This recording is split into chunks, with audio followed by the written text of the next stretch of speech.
Alors, moi, je pense qu'il faut faire la part des choses, parce qu'il y a la violence physique, milieu scolaire, et il y a un autre aussi que j'appelle la violence psychologique.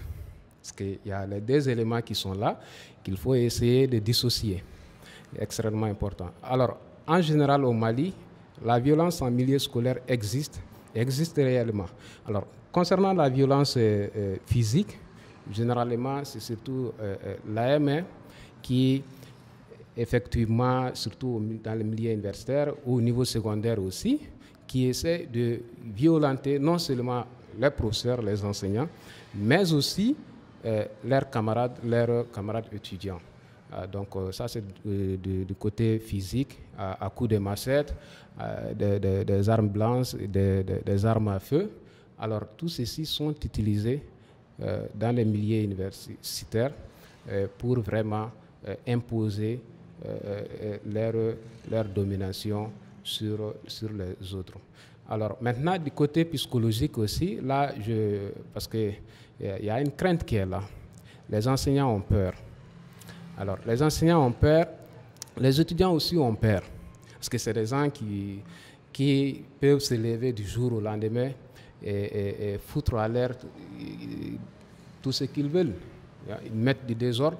Alors, ceci extrêmement psychologiquement, non seulement les étudiants, et aussi les enseignants ont peur. Parce qu'ils peuvent venir dans ta classe, te faire sortir.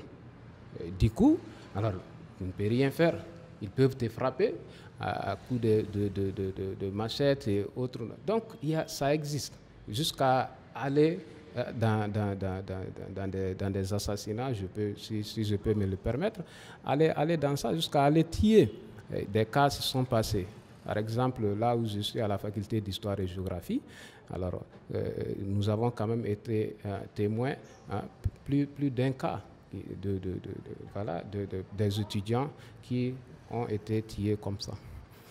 Alors, vous savez, depuis mon jeune âge, je suis quelqu'un qui a surtout accordé beaucoup d'importance à l'éducation. Donc, ceci dit, tout ce qui s'intéresse à la question, généralement, je m'identifie à eux. Vous comprenez, donc, depuis le lycée, j'ai initié des associations qui œuvrent dans le cadre de l'éducation. Alors, maintenant, cette pétition, pourquoi?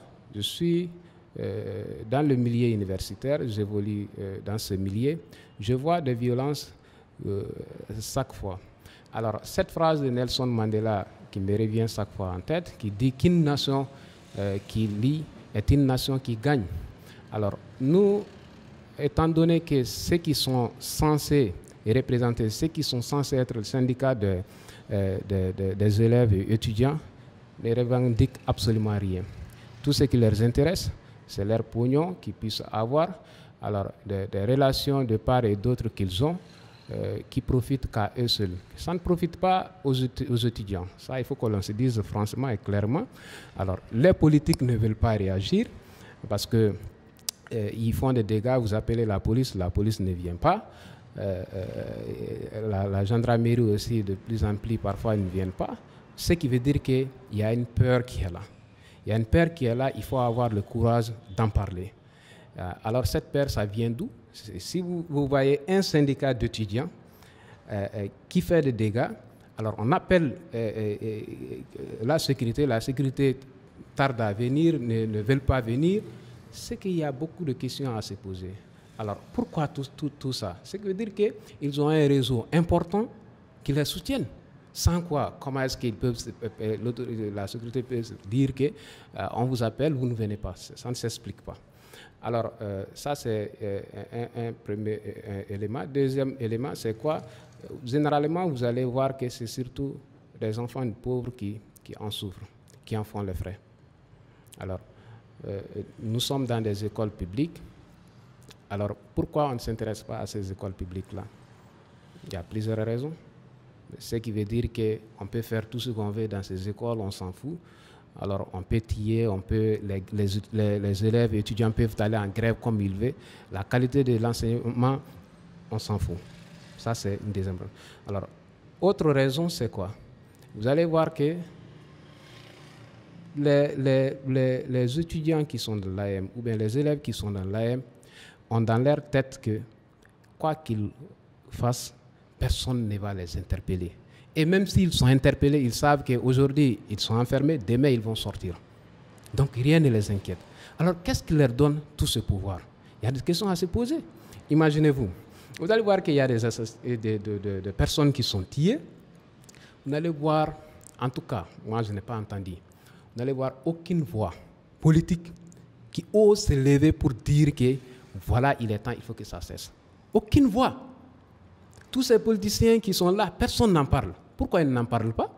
Alors moi, je vais dire que voilà, c'est sûrement, c'est leur réseau d'approvisionnement, alors pour faire leur affaire. Sans quoi, pourquoi ils ne vont pas parler? Parce que si tous ces gens qui vont parler, nous avons des projets de société, nous avons des projets de développement pour le pays. Alors, si vous avez des projets de développement de société pour le pays, donc il faut impérativement réagir à ça. L'éducation, c'est le socle. À travers la pétition, moi, mon objectif est qu'il faut dissoudre l'AM purement et simplement.